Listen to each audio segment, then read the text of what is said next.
જય શ્રી સ્વામિનારાયણ. જય શ્રી સ્વામિનારાયણ. આજે આપણી સાથે શાસ્ત્રી આનંદ સ્વરૂપદાસજી સ્વામી ઉપસ્થિત છે અને ખાસ વાત કરવી છે આજે ભારતીય સનાતન સંસ્કૃતિમાં ગાયનું મહત્ત્વ શું છે. તો એ વિષય ઉપર થોડી વાર આપણે ચર્ચા કરીશું. તો આનંદ સ્વામી, ખાસ અત્યારનો સમય એવો છે, બધાએ લોકો દૂર ભાગતા જાય છે, દૂધ ચોખ્ખું જોવે છે પણ ગાય કોઈ નથી જોતી. દૂધમાંથી બનાવેલી આઈસ્ક્રીમ બધાને ચોખ્ખી જોવે છે, ગાય કોઈ નથી જોતી. પણ એક સમય હતો, સવારના પોરથી માંડી અને રાત્રે સૂતા ત્યાં સુધી આપણા દરેક સમયે આપણા જીવનમાં ગાયનું બહુ મહત્ત્વ હતું. તો થોડી આપણી જે પરંપરા હતી, પરંપરાને જાણવાનો પ્રયાસ કરીએ. તો થોડું ગાયનું મહત્ત્વ. જો આપણા દરેક શાસ્ત્રોમાં 18 પુરાણ જે છે, બીજા જે સ્મૃતિ ગ્રંથો જે છે, એમાં દરેકમાં ગાયનું મહત્ત્વ ખૂબ છે. અને ગાયને માતાનો દરજ્જો આપણા શાસ્ત્રમાં, પશુ પ્રાણી જે છે એમાં માતાનો દરજ્જો જો કોઈ અપાયો હોય તો એ ગાય માતા છે. પહેલે આંગણે આંગણે ગાયો બંધાતી.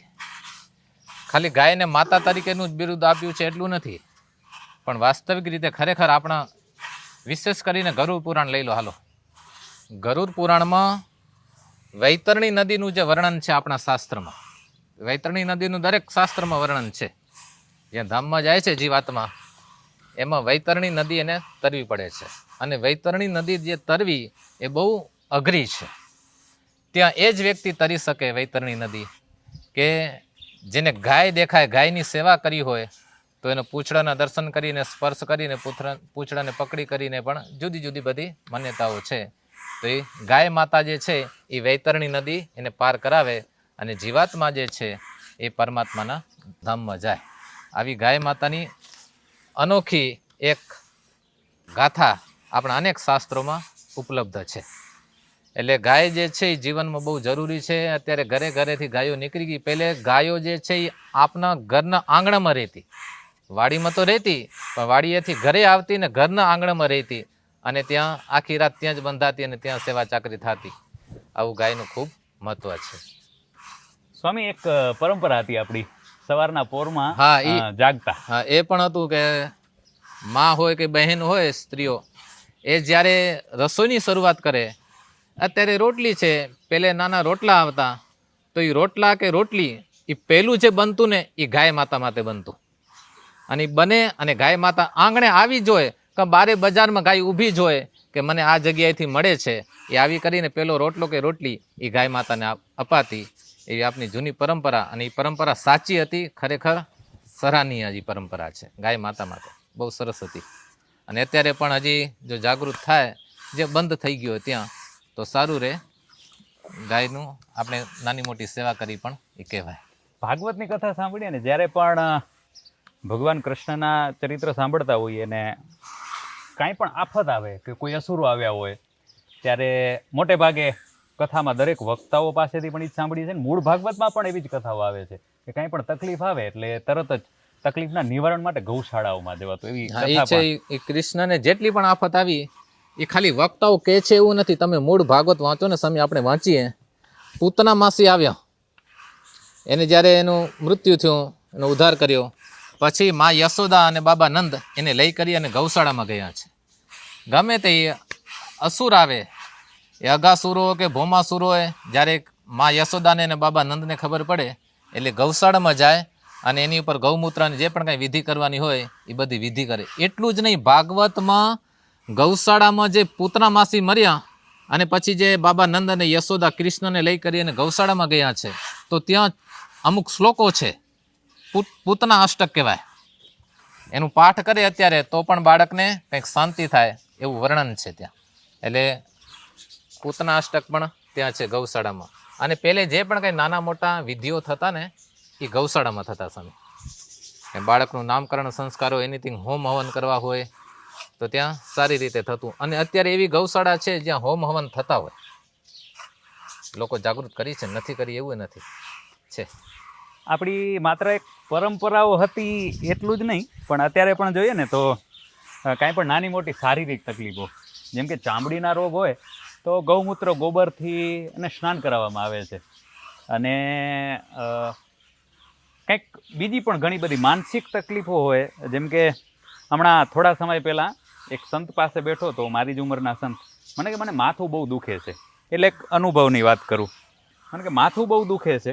મને કે ચાલો આપણે ગૌશાળામાં જઈએ. એટલે સ્વામી અત્યારે આજે છે ને આ દ્રૌપદી, આ રુદ્રભાઈ, આ બધાની પાસે જ હું એમને લઈ આવ્યો હતો થોડા દિવસ પહેલાં. તો 10-15 મિનિટ અહીંયા રહ્યા અને મને કે હવે તો બસ એકદમ હું ફ્રેશ થઈ ગયો. એટલે માનસિક શાંતિ માટે પણ અત્યારના સમયે, અને ઓસ્ટ્રેલિયામાં તો સ્પેશિયલી કંઈક $100 લેવામાં આવે છે ગાયને આમ ભેટવા માટેના, સ્પેશિયલી આમ ભેટવા માટેના $100 લેવામાં આવે છે. એટલે ગાયનું મહત્વ બહુ છે. માત્ર શાસ્ત્રીય મહત્વ હતું એટલું નહીં, પણ શરીરના ફાયદાઓ પણ ઘણા બધા છે. જો કે ભારતીય નસલની ગાયો છે ને અત્યારે દેશ અને દુનિયામાં, અને એક દેશનું તો આખું અર્થતંત્ર ઉપર લાવવા માટે ઘણી બધી મદદરૂપ થઈ છે ને, એવી આ ગીર ગાય છે. ઇઝરાયલ સ્વામી, ઇઝરાયલ, બ્રાઝિલ, બ્રાઝિલ. હા, સંપૂર્ણ બધી ગીરની ગાય અને અહીંયાથી ગાયેલી છે. રાજાએ જે તે વખતે એ લોકોને આપેલી, અને ઓરિજિનલ નસલ તમે આખો દેશ ઇકોનોમી એની ઉપર જ આધાર આવ્યો છે. હા, ભારત દેશની ઘણી બધી એવી નસલો છે જે આખી દેશ દુનિયામાં વસે છે. એટલે આમ તમારા મતે અત્યારે હવે લોકોને જાગૃત થવા માટે ક્યાંથી પ્રારંભ કરવો જોઈએ? અત્યારે ઘણા બધા લોકો આપણને સાંભળશે, તો તમારો નાનો સંદેશ કે જે લોકો કંઈક નવી શરૂઆત કરી શકે અને ગાય સાથે ને સીધા ધરતી સાથે જોડાઈ શકે. હવે વાતાવરણને અભ્યાસ એવો થઈ ગયો સ્વામી, અઘરું છે, હું જાણું છું, અઘરું ચોક્કસ છે, પણ શરૂઆત કરવી એ પણ શક્ય છે, કરી શકાય. અત્યારે આ બાજુ કાનપુરને જે ગામ છે, અમુક નાના એવા ગામ છે, પણ ત્યાં ગાયો રાખી છે. એક વ્યક્તિની ગાય છે, કનકપર. હા, ત્યાં સરસ સુવિધા ઊભી કરી છે. ભલે નાને પાય પણ મોટે પાય છે. પોતાની પર્સનલ ગાય, ચોખ્ખું દૂધ મળે ત્યાં જઈ કરી, અને વર્તમાન સમયે જે અંગ્રેજીમાં શબ્દ જે છે હક કરવો, તો એ હક કરે એટલે એને એનર્જી મળી જાય ગાય માતાની. માતા પિતા જે છે બાળકને હક કરે એટલે બાળકને કેટલો આનંદ થઈ જાય. બસ એવી જ રીતે તમે ગાયને હક કરો એટલે એને ભેટો, એને સ્પર્શ કરો એટલે ગાયને આનંદ આવી જાય, મજા આવી જાય. અને એની એનર્જી જે છે ગાય માતામાં, કારણ કે ગાયની ખોપરીમાં એક હળદર જેવું પીળું પદાર્થ છે અહીંયા, અને એ સૂર્યમાંથી કિરણ ખેંચે છે અને પોતે જમા કરે છે. એ એનર્જી આપને મળે છે. આ બધા રિસર્ચ છે. એટલે ગાય રાખી શકાય.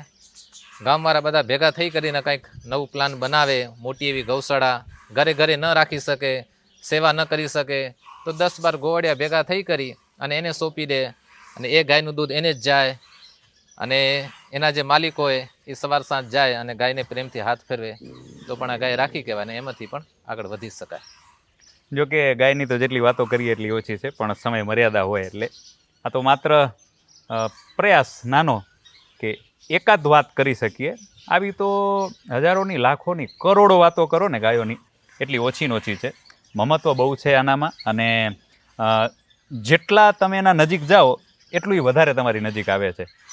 દેશની અર્થતંત્રની વાત કરીએ તો વર્તમાન પ્રધાનમંત્રી મોદી સાહેબે હમણાં જ વાત કરી કે હવે ધીરે ધીરે રાસાયણિક ખાતરોથી દૂર જાઓ, કેમિકલ્સ રહિતની ખેતી કરો, અને એમાં સૌથી મોટો સિંહ ફાળો હોય ને તો આ ગાયનો છે. અને એના આધારે સ્વામી જે પાક પાકે છે એનો સ્વાદ પણ કંઈક અલગ છે. ભુજ મંદિર દ્વારા ગાય આધારિત ખેતીનું એક જબરજસ્ત અભિયાન ચાલે છે.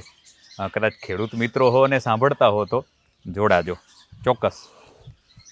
સ્વામી, તમારો શું અનુભવ છે? દરરોજ તમે ગાય પાસે આવો છો? સવાર સાંજ બપોરે.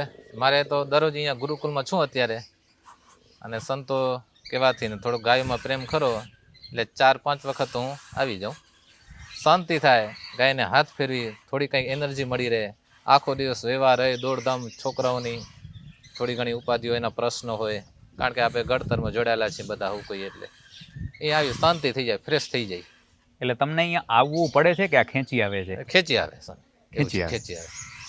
તમને પણ ગાય સાથે જોડાવવું હોય ને, આજુબાજુ ક્યાંક ગાય રાખજો, તમને પણ ખેંચીને લાવશે. ને એવું નથી કપિલ મુનિ સ્વામી કે ગીર ગાય રાખવી પડે, દેશી ગાય હોવી જોઈએ, એ વાત પાકી. બીજી જે ગાયો જે છે એની નિંદા નથી, એને આપણે ઉતારતા નથી, ગમે તેમ તો જીવ છે, હા એ જીવ છે, એમાં ના નથી. પણ આ દેશી ગાય કાંકરેજ હોય, આ છે બીજું પૂંગરું, એની ઘણી બધી ગાયો છે ભારતમાં, એ બધી દેશી ગાયો છે. એને આપણે પાસે જઈએ તો એમાંથી સહેજે આપણે એનર્જી એ તો મળે જ છે, એ વાત પાકી છે. અનુભવ ઘણા બધાના છે. હવે અમુક એ પણ પ્રશ્ન થશે જે સાંભળતા હશે બધા, જે પણ કંઈ હોય એ, કે એવા વિડિયા બારે ફરતા હોય ઇન્ટરનેટમાં, શું કહેવાય યુટ્યુબમાં, કે ગાયોને બાપાને ઉલાર્યા ને એને કચરી નાખ્યા ને મૃત્યુ થઈ ગયું ને એવું થઈ ગયું ને. હવે એનું કારણ જો હોય ને તો એ આપણે છીએ, એનું કારણ આપણે છીએ. એ ગાય જે છે બિચારી ક્યાંકથી દાઝેલી છે, કોઈક એને હેરાન પરેશાન કરી છે, એટલે હવે એને કાંઈ ખ્યાલ નથી કે મારે કોણ હેરાન કરીશું, શું કેમ કાંઈ છે, એટલે ક્યાંક ઉપર એ બિચારું આવું થઈ જતું હોય. પણ દરેક વ્યક્તિ જો પ્રેમ કરવા માંડી જાય ને ભારતીય, તો ગાય જે છે એના જેવી શાંત પ્રકૃતિ ઉતું ઉર્જા આપનાર બીજું કોઈ નહીં. એ તો સ્વામી ક્યારેક ક્યારેક માણસ એકબીજાને નથી ઉલારતા, ઉલારે છે, તો એનાથી આપણે માણસથી દૂર નથી જતા. હા બસ. પણ એ તો ક્યાંક અણબનાવ થયો હોય ને ક્યાંક એવી ઘટના બની હોય એને લઈને થતા હોય ફેરફારો. થઈ શકે. પણ ગાય એટલે ગાય. ગાય એટલે ગાય છે. પ્રયાસ કરીએ આપણે બધાએ ગાય સાથે જોડાવાનો, અને તમને બધાને એમ ઈચ્છા હોય કે ઓરિજિનલ દૂધ પીવું છે તો ગાય રાખવી પડશે. ન રાખી શકતા હોઈએ તો એવી જગ્યાઓને શોધો જ્યાં ભારતીય નસલની કાંકરેજ હોય, સાહીવાલ હોય, થરપારકર હોય કે આવી ગીરની ગાયો હોય, એવી ગાયો જ્યાં પણ હોય ત્યાંથી પ્રયાસ કરીએ આપણે કે આવી ભારતીય નસલની ગાયોનું દૂધ પીવાનો ખટકો રાખીએ. હમણાં જ થોડા દિવસ પહેલાંની વાત છે, પૂજ્યપાદ આચાર્ય કૌશલેન્દ્ર પ્રસાદજી મહારાજ અહીંયા પધારેલા કચ્છના વિચરણમાં, ને સંતો ઘી લઈને ગયા એમની પાસે. બાપજી ઘી આપીએ તો કે ના હું ઘી બહુ નથી લેતો. પછી એમને કીધું કે આપણી ભુજ મંદિરની જે ગીરની ગાયો છે ને એનું ઘી છે, એટલે કે ભારતીય નસલની ગાયો. એમ તો લાવો તો હું 1 લીટર લઈ જઈશ, અને એ સાથે લઈ ગયા. એટલે આમ ભારતની નસલની ગાયોમાં દૂધથી માંડી અને દરેક વસ્તુઓમાં ઘણું બધું સમાયેલું છે. સમય આવશે ત્યારે ચોક્કસ એ વિષય ઉપર પણ વાત કરશું. પણ આમ જોવા જાવ ને તો જેટલી વાતો કરીએ એટલી ઓછી છે. જોડાવાનો પ્રયાસ કરજો. એક વખત જોડાયા પછી નહીં તમને ગાયથી દૂર જવાની ઈચ્છા થાય અને નહીં ગાયને તમારાથી દૂર જવાની ઈચ્છા થાય. એટલે આપણે થોડો પ્રયાસ કરીએ ગાય સાથે જોડાવાનો. બહુ મહત્વ છે ભારતીય સનાતન સંસ્કૃતિમાં આ ગાયનું, અને સમયે સમયે આપણે બધાએ થોડો અલગ અલગ સંતો પાસેથી જાણવાનો પણ પ્રયાસ કરીશું. જય સ્વામિનારાયણ. જય સ્વામિનારાયણ.